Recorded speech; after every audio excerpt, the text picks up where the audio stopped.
Hello everyone, this is Defense Politics Asia, and this is the summary for the day of 369 for the 27th of February. And I'm going to start off with telling you guys two things, which is fake news.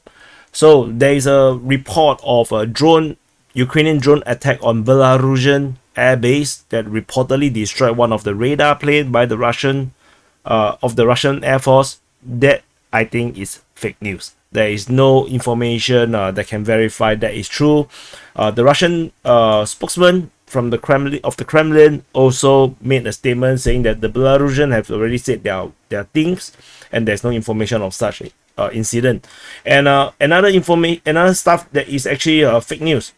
There was reportedly a Ukrainian offensive that is reportedly attack along this road going all the way, and they managed to capture this much land. Reportedly coming from some Polish sources. So the Ukrainians are supposedly attacked all the way and managed to capture this road here. And then it's like, they encircle the Russian forces. The Wagner now cannot withdraw from this area. Oh, hell is shit. Yeah, that's fake news. Yeah, that's fake news as well.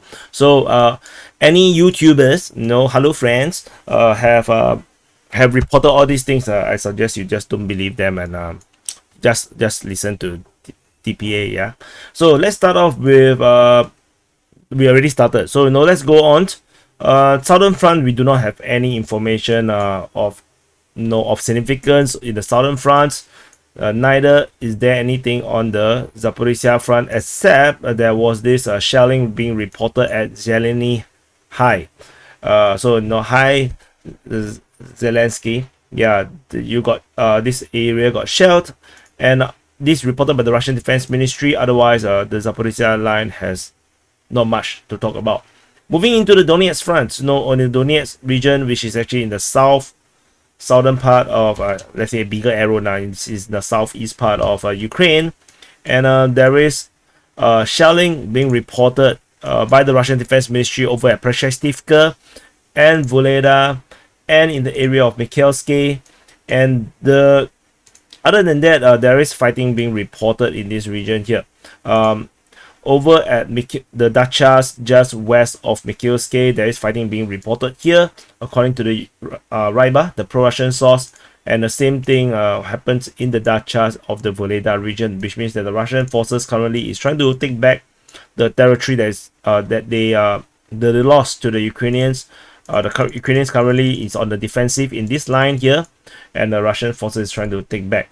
However, there is also fighting reported in the dacha of Vuhledar, which means that they still have a presence around here, the Russians. So very interesting that they still have some presence over here. And apparently, based on footages of these dachas, it seems like fighting around here, you can't really see the Vuhledar's buildings. They are just not high enough to see it. And I don't think we can actually drop in anywhere here. There's not much to see there. Yeah, we can drop in here. The dacha region looks, yeah, I think we saw this before a long time ago. So that's all from the Vuhledar front. And moving on, over the Marinka region, we have the Ukrainians reinforcing Vuhledar after the Russian forces took and then withdraw after they got shelled the hell of them around this region. The Ukrainian forces are reinforced Vuhledar and strengthen their positions around here. So tough luck for the Russians. The offensive seems to be a nothing burger. And over at Marinka itself, there is fighting reported at Marinka. So with the pro-Russian source Ryba saying the Russian forces capture certain roads and stuff, and in the end, it's still Druzhby Avenue. It's still largely in the center. I don't think it's anything significant. The Prishilin, the Donetsk region of People's Republic's leader say that Marinka apparently is a lot harder to capture than he expected. So Marinka has been fighting for half a year or more now. So yeah, it's indeed one hell of a difficult nut to crack. Over in the Avdiivka region in the Donetsk, northwest of Donetsk city. There is fighting reported at Nevelsky, according to Deep State UA, and there's also fighting reported between Vuhledar and Pervomaiske. According to Deep State UA, they said that the Russians have some success in this region here, with the Russians continue to push from the south of Vuhledar towards Pervomaiske direction, and Nevelsky also see fighting. And there's nothing around Avdiivka except at Kayamka. We have the Ukrainian Defense Ministry reported some fighting around here, as well as at Krasnohorivka. Ryaba reported that there's a hill east of Krasnohorivka that was captured, and this improved the tactical position. So let's look at the hill. Yeah, what hill? No, it looks, I do not know. the hill is around here. Okay, you can see actually, this relief here. So this is actually the hill that I think the Ryba is actually talking about. So the Russian forces have attacked and captured this hill region, and now they have a stronger position against Krasnohorivka, which the Ukrainians currently have entrenchment around here, which can be seen on the satellite image. Pretty shitty, not a very good one. That is pre-war, and definitely they have a much better entrenchment now in Krasnohorivka. And in the north of Krasnohorivka, we have fighting reported towards Novokalinove, according to Ryba. And there is also a push towards Oleksandropil, both coming from the Novobakhmutivka region, with the Russians building on their success around Novobakhmutivka. And that's all from the Avdiivka Front. I believe that Avdiivka Front after Bakhmut Front, this is going to be the next big thing. Keep a lookout. Another pincer is coming. Oh, here. Oh, here. Okay, yeah, enough of the drama. And there's nothing around the New York region. And moving on to the Bakhmut Front. At the Bakhmut Front, the Russian forces seems to entirely ignore the southern part of the Bakhmut Front. The entire focus seems to be really around the Battle of Bakhmut. And we have, coming from the southern part, Deep State UA have geolocated some Russian forces around this region. So indeed, this is around this is a front line with the Russian forces getting hit. Here, I should use the blue one. Hit around here, and around the Ivanivsky region, the Russian forces continue to push towards the highway, according to Ryba, and they are also pushing towards Ivanivsky. The front line is not exactly very clear, but definitely the Russians are trying to push and retake the area of the highway that they lost. So taking of this highway will effectively, kill off this entire road from the Ukrainians, and the Ukrainians will not be able to use these roads here. And over at the southern part of Bakhmut city, there is fighting reported around the cemetery region, according to Ryba. And according to Deep State UA, the fighting has reached some old service station. And you can see the front line looks a bit different from the previous yesterday's, because I have taken a look at Deep State UA's mapping to verify where the pro-Ukrainian side have conceded, and I have actually moved the front line accordingly. So the front line now looks a lot more cleaner as a result around the Bakhmut city. And of significance is this entire push. Previously, we only know that the front line is around here. The front line is now changed to around here, with the Russian forces managed to make advances based on the information mapped by Deep State UA, which means the Russian forces actually made some progress in the southern part, and on the southwest part of Bakhmut city.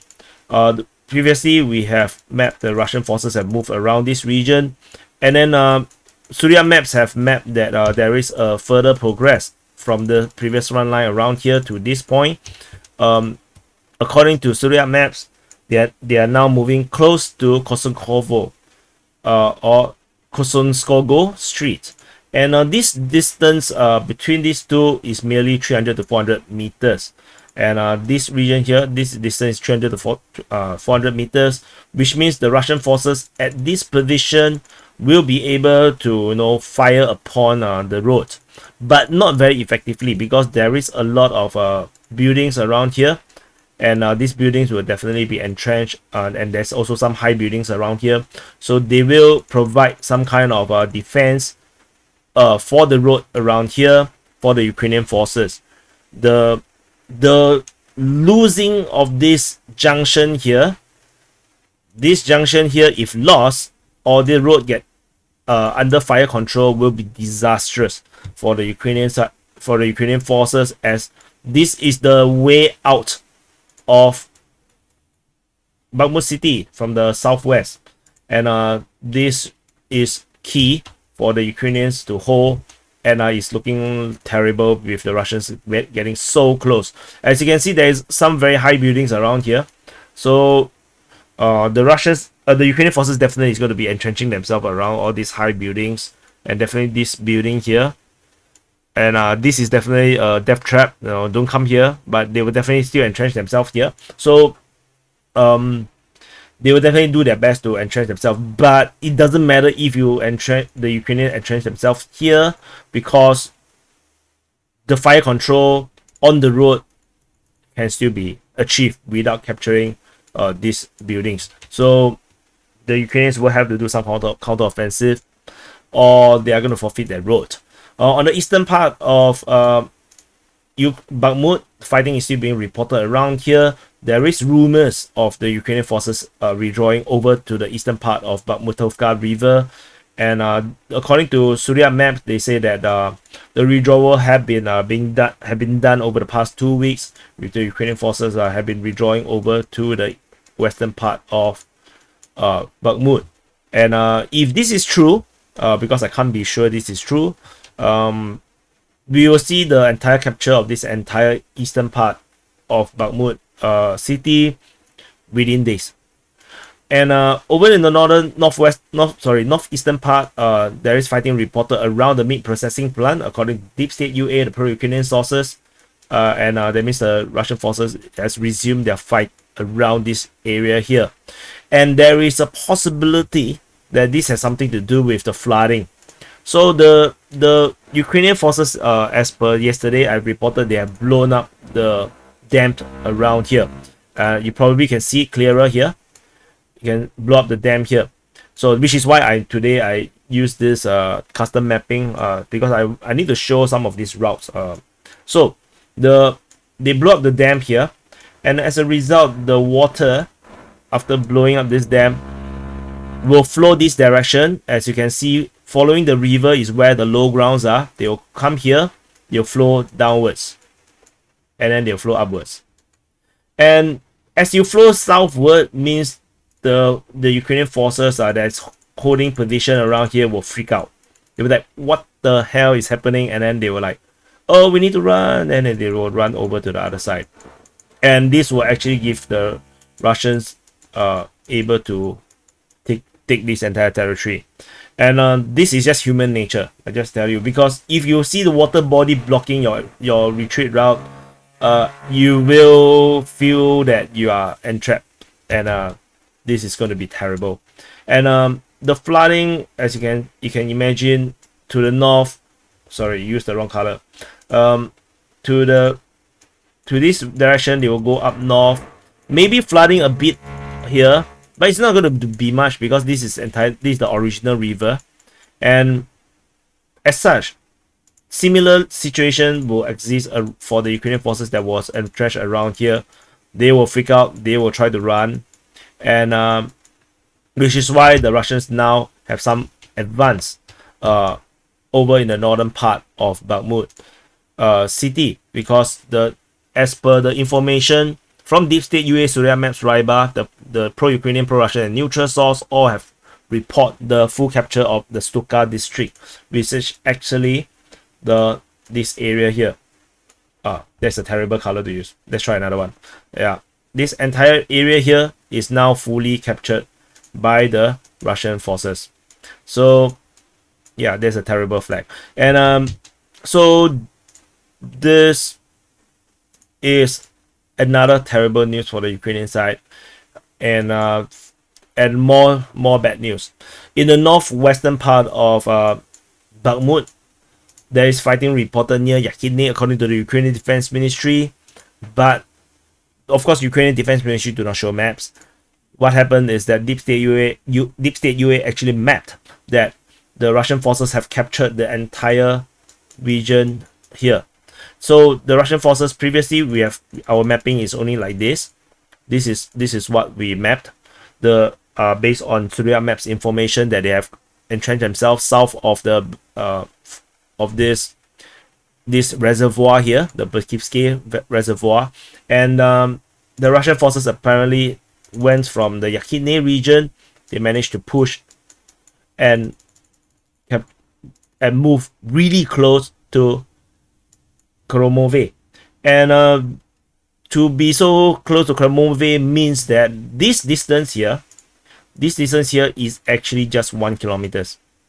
So this is just 1 kilometer. So which means the Russian forces have now fire control over Kreminna, and I have to say this is terrible. So I didn't really want to say this, you know, it makes me very pro-Russian sounding, but if you look at the roads, there is actually two main roads. One is through Kreminna, one is through Ivaniske, and there's only one small road here to the north of Ivaniske. I'm not sure you can see the road. Let's move closer. You can see this road here, just south of the reservoir near or the lake near Kreminna. This is the only other normal road that the cars can actually drive normally through. And this highway here is gone. That is going to be really unsafe. You can still drive, but it's very unsafe because the Russian forces is so close to this area here. And if you go up to the north, you have the Russian forces already so close, 1 kilometer away, and they definitely have fire control because these are open areas. They will have the fire control over this entire region. Any Ukrainian vehicles trying to move through here is going to be taking a big risk, and which means this is the only road they can use to get to safety. And of course you can say that why not why not try going through the farmlands or the forest area. I mean, sure you can, but if you look at the at this river, there's actually a lake here and there's a river, and if you look at the satellite image, this lake is definitely you can't drive through, and then you have the river here, and if it's frozen, maybe you have a chance.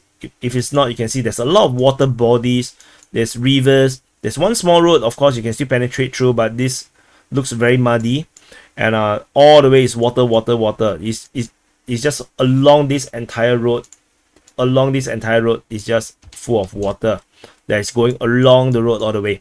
So which means that if this road, they don't use this road, they cannot use this road, this river is simply just blocking everything. And to say they want to go through in this way, yeah, of course you still can, you can put a pontoon bridge or whatever, you can force through, but it's just so dangerous. Furthermore, the Russian forces also captured the northern bank of the Bakhmut reservoir, according to Ryber. And so previously the front line was like this, and the Russian forces have pushed and managed to push the front line all the way out, and which means that they managed to straighten the entire front line. They managed to straighten the front line, and in this push here and this push here, and the Ukrainians are not doing nothing. So they did a counteroffensive near Avdiivka, according to Ryber, which means the Ukrainians launched an attack around this region here. They tried to push. However, according to Ryber's information, they said that attacks were repulsed by the Wagner private military contractors. There is also a counter-attack in the west of Vasilivka. So Vasilivka, according to our information, is that it is captured by the Russian forces. Despite Deep State UA do not agree with that, they disputed the capture.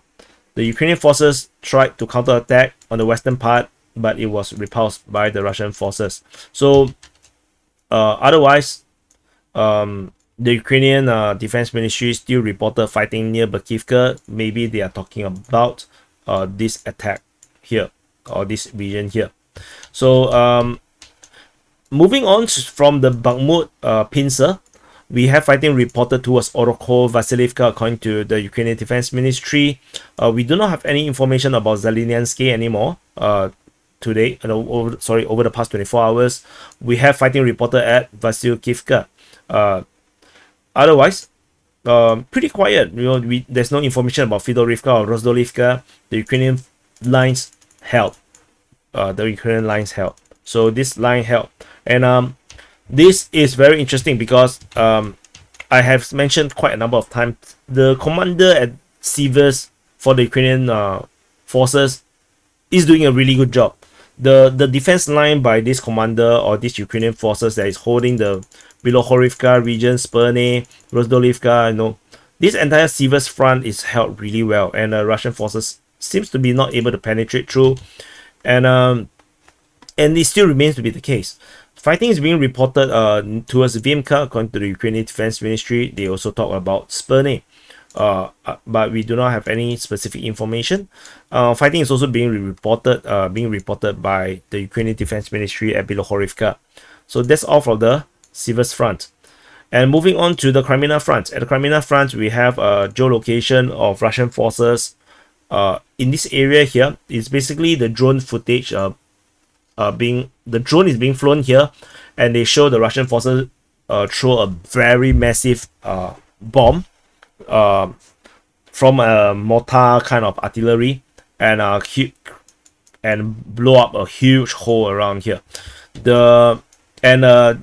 Is by Deep State UA, and they are talking about how the reality on the ground is not so positive, and they are asking the followers not to take too much hopium or copium.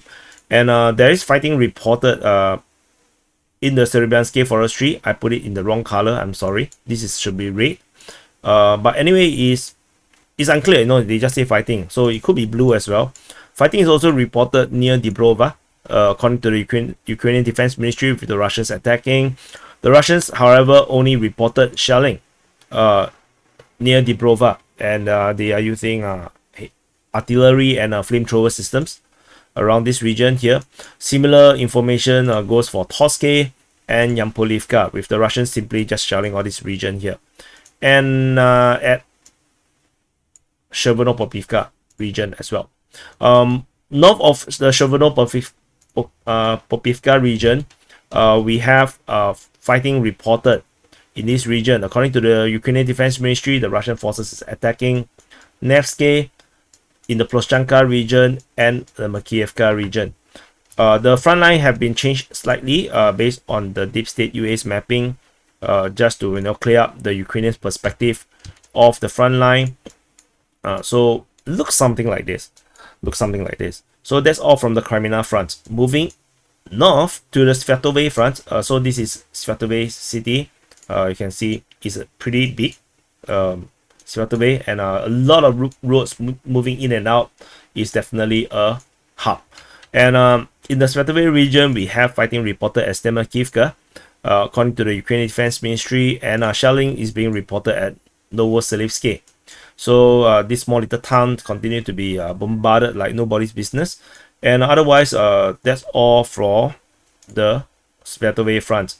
Moving on to the Kupyansk Front. At the Kupyansk Front, there's a lot of coping. So Kupyansk Front, Kupyansk Front, and Russian launched a lot of corps around Vyushana, Sinkivka, near Limansh-Peshe, and Masyutivka.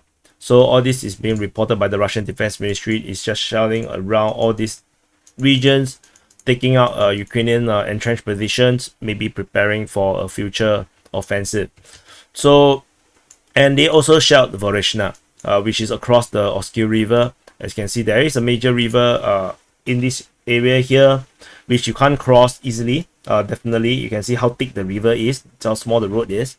So, in the Voreshna region, the Ukrainian forces do have some forces here to prepare for a possible Russian incursion into the Kharkiv proper. However, no, the Russians probably uninterested to set themselves up for failure. So that's all from the Kupyansk front, and we do not have anything at the Kharkiv front, and that's all.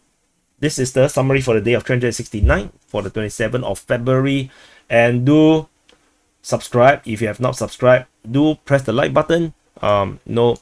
Slap the like button. Give it some hell.